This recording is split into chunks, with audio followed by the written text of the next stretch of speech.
आज आपके ईटकी में आकर मुझे लगता है कि तीसरा मेरा दौरा या चौथा दौरा है। और मैं जब पहले आए थे तभी इस सड़क के बारे में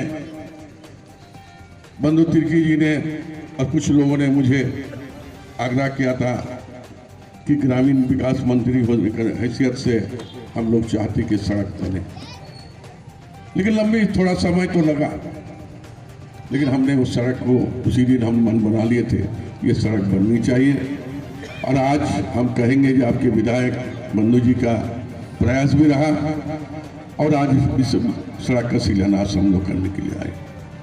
अब अभी बात उठी थी कि सड़क की चौड़ाई, तो ग्रामीण सड़क की चौड़ाई जो है वो लगभग 11-12 फीट का ही होता है। अब ये जगह सब जगह 12 फीट 14 फीट और आरसीपी का, तो ग्रामीण सड़क का जो है तो उसी आधार पर किया गया है। और ये इसका लंबाई करीब करीब 5 किलोमीटर से ज्यादा है। लागत भी आपको करीब करीब 2,56,00,000 या 2.5 करोड़ का है। उसमें नाला भी है, आरसीसी पुल भी है, ड्रेन भी है, गार्ड वॉल भी है। सब मिलाकर अगर आप देखा जाए तो सड़क बनने से आप लोग के लिए आवागमन की जो असुविधा हो रहा था वो सुविधा होगी। लेकिन सड़क बनने के बाद हम कुछ दिन के बाद देखा जाता है कि सड़क जो है बनी और कुछ दिन के बाद फिर टूट जाती है। तो इसमें सबसे पहले जनता को इस चीज को देखना चाहिए। यह आपकी संपत्ति है, सैकड़ों लोग चलते हैं, लेकिन जो वहां के रहने वाला वो रोजाना चलते हैं, इसलिए उनका फर्ज बनता है, ड्यूटी बनता है कि वो सड़क को बढ़िया से देखकर नियमानुकूल जो एस्टीमेट में है उसी आधार पर काम करा ले तो बेहतर होगा और इसमें आपको भी तकलीफ कम होगी। ये हमेशा ध्यान आपको देना चाहिए। ये अगर ध्यान देते होंगे, अगर इस तरह का काम करते होंगे तो निश्चित स्तर पर सरकार को बार बार एक ही रोड पर रिपेयरिंग और फिर क्या बोलते हैं नवीकरण का करने का जो नौबत आ रही है वो नहीं आ पाएगा। और उससे जो बचा हुआ रास्ता सड़क जो बची हुई है उसको भी करने के लिए हम लोग आगे बढ़ सकते हैं। तो ये आपको देखना होगा। बाकी काम जो है सरकार की काम है, सरकार करती रहेगी। और आज भी कुछ आवेदन भी आया सड़क का, उसको मैं देखूंगा और धीरे धीरे उसको भी निकालने की कोशिश हम करूंगा, यह आश्वासन देते हैं। भाई हम कहना चाहेंगे कि 2019 में हमारी सरकार बनी और सरकार बनने के बाद हम लोग जैसे ही अपना काम शुरुआत किए थे, कोविड महामारी पूरे देश नहीं दुनिया में और हमारे यहां भी आ गया। लगातार हम लोग 1.5 साल जूझते रहे, ज्यादा काम नहीं कर पाए, लेकिन हमारी सरकार की जन कल्याण अभियान के तहत जितना भी हो सकते हैं, चाहे शहरी क्षेत्र हो चाहे ग्रामीण क्षेत्र हो, यहाँ के लोगों को ज्यादा से ज्यादा फायदा पहुंचाना ये हमारा वचनबद्ध है और आपसे कमिटमेंट भी है और ये काम हम लोग करेंगे। हम लोग धीरे धीरे आगे की ओर बढ़ रहे हैं।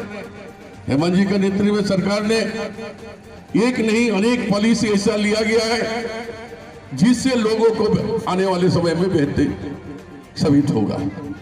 अब अभी बंधु जी बोल रहे थे कि एक पेंशन कराने के लिए एड़ी चोटी एक कर देते थे, फिर भी एक पेंशन नहीं होता है। कहीं ना कहीं कोई ना कोई नुक्ता लगाकर उसको रोकने की काम किया जाता था।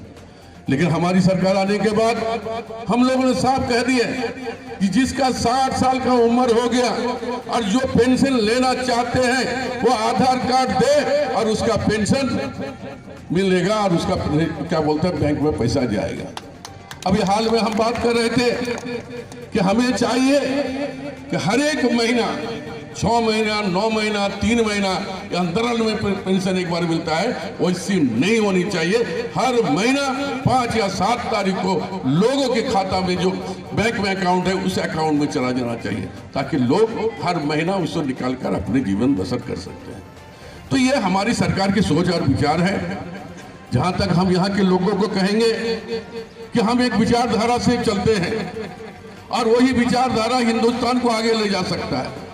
हम यहाँ पर, हमारे यहाँ गंगा जमुना की तहजीब है। हम भाई भाई से मिलकर, गला मिलकर एक दूसरे के त्योहारों में हम जाते हैं, उनके यहाँ बैठकर हम खाते हैं, फिर हंसी मजाक करके हाथ मिलाते हुए उनके यहाँ आते हैं। ये हमारी परंपरा है, ये हमें बाप दादा से हमें मिला है, पूर्वज से हमें मिला है। उसे हमें कायम करना होगा और उसे बरकरार रखना होगा। इसके लिए आगे आप सभी समुदाय के लोग को आना पड़ेगा। लेकिन कुछ ऐसे सामाजिक तत्व हैं जो हमें बिखराव करने की चाहते हैं। हम बिखराव की ओर नहीं जाएंगे, हम नफरत की ओर नहीं हम नफरत जो है उसके ओर नहीं जाना चाहिए, हम जोड़ने की काम करना चाहेंगे। आप जानते होंगे कि हमारे नेता राहुल गांधी जी ने लगातार इसी में प्रयास कर रहा है और करीब करीब 1000 किलोमीटर से ज्यादा उन्होंने चला और 1000 किलोमीटर चला और 3500 किलोमीटर या 3700 किलोमीटर वो चलेंगे। तो उनका क्या है, क्यों वही कर रहे हैं कि हमारी कांग्रेस पार्टी की एक विचारधारा है और वो विचारधारा अगर मर जाएगा तो हिंदुस्तान जो नाम और निशान मुझ जाएगा। वो विचारधारा को कायम रखना चाहता है। वो विचारधारा जो हमें विरासत में मिला है, वो विरासत हमें कायम रखना होगा। यही बात हम सब जगह बोलते हैं। हमारी गठबंधन की सरकार कोई भेदभाव नहीं है और हम भी अपना काम जहां भी हमें लगता है कि इस क्षेत्र में जरूरत हो, या पर रोड हो या किसी लोग का आवास हो, उसके लिए हम लोग पहल करते हैं ताकि जरूरतमंदों को, गरीब तबके के लोगों को, मूलवासी को, आदिवासी को, बहुसंख्यक को, सारे लोग को सुविधा मिले। यही हमारा कल्चर है। हम यहाँ ज्यादा कुछ करना नहीं चाहते हैं। फिर आपके यहाँ दोबारा फिर आएंगे आपके बीच में। हम यही कहना चाहेंगे कि हमारी जो विचारधारा है, जो गंगा जमुना की तहजीब है, हम भाई भाई एक साथ मिलकर क्षेत्र का विकास करते हैं, देश का निर्माण करते हैं, उसी दिशा में हम मिलकर काम करें।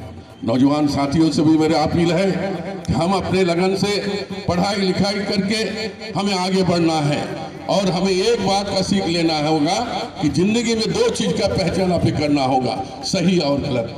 अगर हमें सही की बात को पता चल जाता है तो निश्चित तौर पर हमें गलत नहीं होगा। आज समाज के नौजवान आगे बढ़े तभी देश आगे बढ़ सकता है और नौजवान ही होता है समाज का रीढ़ होता है। अगर नौजवान चाहता है कि हम समाज को बदलेंगे, समाज को आगे ले जाएंगे, तो निश्चित तौर पर समाज आगे बढ़ती रहेगी। यही हमारा विश्वास है। इन चंद शब्दों के साथ यहाँ आए हुए तमाम भाइयों को और नौजवान साथियों को हम धन्यवाद भी देना चाहेंगे और यही कहेंगे हम मिलजुल कर इस हिंदुस्तान के तरक्की के लिए हम काम करते रहेंगे, तभी हम विकास कर सकते हैं, तभी हमें अमन और चैन और शांति हमें मिले। यही इन्हीं बातों के साथ मैं अपनी बातों को यही समाप्त करते हैं।